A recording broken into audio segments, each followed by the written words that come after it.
हम में से ज़्यादातर लोगों को लगता है कि धर्म और रिलीजन एक ही चीज़ है, जबकि धर्म और रिलीजन दो बिल्कुल ही अलग चीज़ है। धर्म जो है वो यूनिवर्सल लॉ है, इस प्रकृति का जो नियम है वो धर्म है। और रिलीजन जो कि आप देखते हैं बौद्ध धर्म, ईसाई धर्म, जैन धर्म, हिंदू धर्म कहते हैं, ये सब रिलीजन जो आप बता रहे हैं इसका कोई ना कोई फाउंडर होता है। लेकिन जो धर्म है, हिंदुज़्म है, हिंदू धर्म है, इसका कोई फाउंडर नहीं है। ये प्रकृति का नियम है जिसको ऋषियों ने अपने अपने ढंग से खोजा, अलग अलग ऋषियों ने, और उसी को उन्होंने लिखा है। और रिलीजन में एक फाउंडर होता है, एक ही व्यक्ति होता है जिसको क्रेडिट दिया जाता है।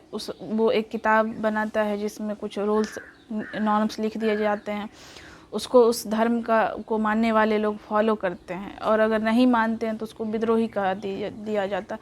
लेकिन हिंदू धर्म जो है उसमें कोई किताब नहीं है जिसको आपको फॉलो करना है। इसमें हजारों ऋषि हुए हैं, विदुषी हुए हैं जो अपना अपना कंट्रीब्यूशन दिए हैं। इसमें अपने अपने नज़रिए से उन्होंने सच को देखा और लिख दिया। और यूनिवर्सल लॉ जो होता है वो पृथ्वी के किसी भी कोने में आप किसी भी काल में जाएंगे तो वो उसको आप खारिज नहीं कर सकते हैं। जैसे कि सूरज पूरब में उगता है, ये भी एक धर्म है जो कि हिंदुज़्म में है, तो इसको आप किसी भी काल में जाके खारिज नहीं कर सकते हैं। सूरज पूरब में इस्लाम के लिए भी उगेगा, बौद्ध धर्म वालों के लिए भी उगेगा, ईसाई धर्म वालों के लिए भी उगेगा, ये धर्म है। जबकि रिलीजन में जो भी कुछ उसके किताब में लिखा हुआ है वो आज सही है, कल किसी भी वक्त टाइम में जाके वो समय के साथ वो गलत साबित हो सकता है। लेकिन ये कोई गलत साबित नहीं कर सकता है कि सूरज पूरब में नहीं उगता है। जैसे कि त्रिभुज के तीनों कोनों का योग 180 डिग्री होता है, ये भी एक धर्म है, ये सत्य है इस प्रकृति का। इसको किसी ने इसका आविष्कार नहीं किया, ये प्रकृति में पहले से मौजूद था, बस इसको कुछ लोगों ने खोजा। साइंटिस्ट, गणितज्ञ जो होते हैं वो खोजते हैं। जैसे कि वृत्त के परिधि, किसी भी वृत्त के परिधि को आप ले लें, कितने भी बड़े साइज का, छोटे साइज का, उसके परिधि का व्यास और उसके व्यास, परिधि और व्यास का जो रेशियो होता है वो 22/7 होता है।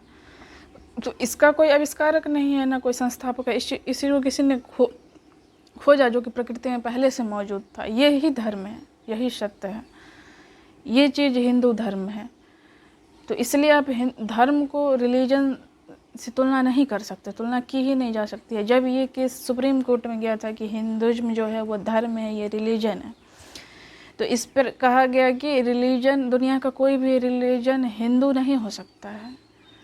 हिंदू जो है, हिंदुज़्म सिर्फ एक धर्म है, सार्वभौमिक है, यूनिवर्सल लॉ है, इसको कोई भी किसी भी काल में नकार नहीं सकता है, वो धर्म है।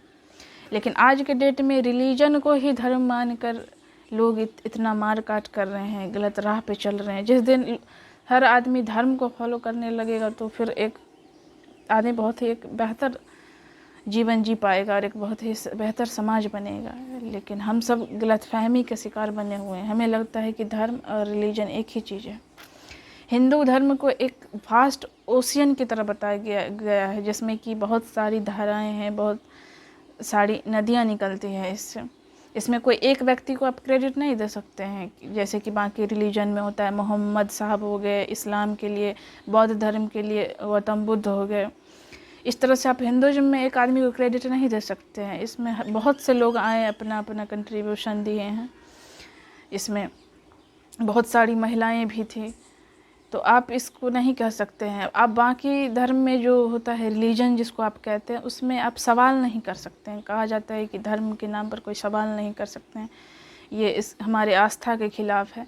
लेकिन जो हिंदू धर्म है वो सवालों पर ही उसका ज्ञान निकला है। सवालों से ही जो भी हमारे उपनिषद के ऋषि हुए हैं उनके पास शिष्य बैठते हैं उनके चरण में और उनसे सवाल करते हैं, जिज्ञासा बस उत्सुकता से, और सवाल करते जाते हैं और वो ज्ञान जो अमृत के समान है वो निकलते गया है।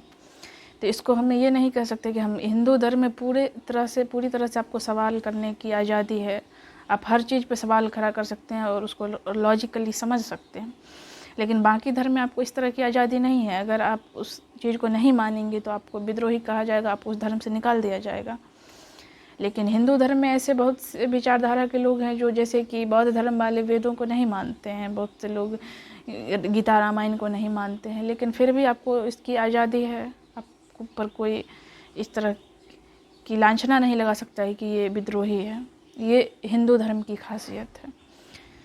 तो अल्टीमेटली एक लाइन में ही कहा जा सकता है, तो हिंदुज़्म की विचारधारा है वो शाश्वत है, इटर्नल है, टाइमलेस है, क्योंकि वह प्रकृति का जो नियम है वो कहता है हिंदू धर्म, वो सदा से था, है और रहेगा।